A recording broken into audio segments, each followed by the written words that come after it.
अब देखो एक्सरसाइज 4.2 देखेंगे 8वीं क्लास की। इसमें है प्रायिकता का टॉपिक। देखो ये प्रायिकता 8वीं में भी है, 9वीं में भी है, 10वीं में भी है, 11वीं में भी है, 12वीं में भी है। 12वीं तक चलेगा ये टॉपिक। कहां तक चलेगा? 12वीं तक। प्रायिकता क्या होती है? प्रायिकता को इंग्लिश में बोला जाता है प्रोबेबिलिटी। क्या बोला जाता है? प्रोबेबिलिटी। क्या बोला जाएगा? प्रोबेबिलिटी। और इसका अर्थ होता है संभावना। क्या होता है? संभावना। अर्थात किसी भी चीज की होने और न होने की जो संभावना होती है उसको क्या बोला जाता है?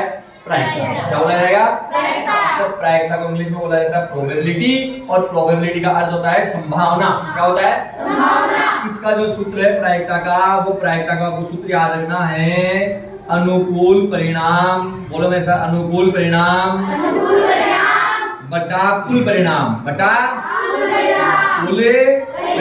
इंग्लिश में होगा favourable outcomes upon total outcomes. English में शॉर्ट लिख रहा हूं, favourable outcomes upon total outcome. ये होगा किसमें? इंग्लिश के। तो प्रायिकता का सूत्र आ गया आपको। अब आप बोलो सर अनुकूल परिणाम क्या होता है? अनुकूल परिणाम क्या होता है और कुल परिणाम क्या होता है, ये अब हम देखेंगे। आपके क्वेश्चन नंबर है 8वीं का पहला क्वेश्चन है। इसमें बोला गया पहिए को घुमाओ। आप मुझे बताओ इस पहिए की ये जो डंडी दिख रही है आपको, ये डंडी लाइन, अगर मान लो पहिए को घुमाओगे तो क्या क्या कहां पे आ सकती है? ए पे आ सकती है क्या?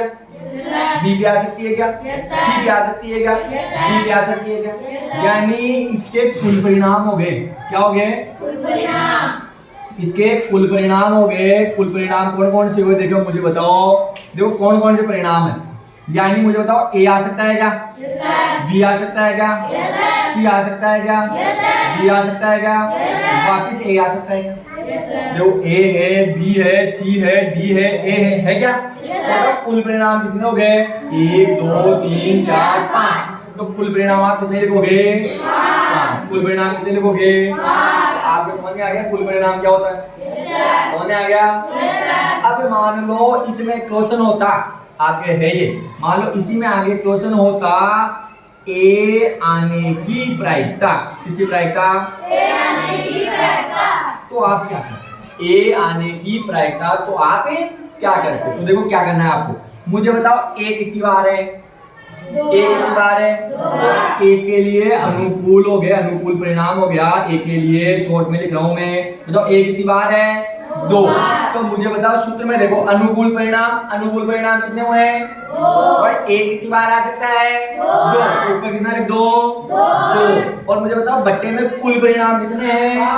5। तो 2/5 इसकी क्या हो जाएगी? प्रायिकता। बोलो कोई प्रॉब्लम नहीं सर? समझ में आ गया? Yes sir. आया नहीं आया? Yes sir. आ गया ना समझ में?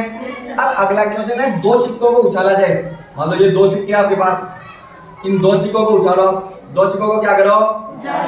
अब मुझे बताओ ये 2 सिक्के दिख रहे हैं क्या आपको? ये भारत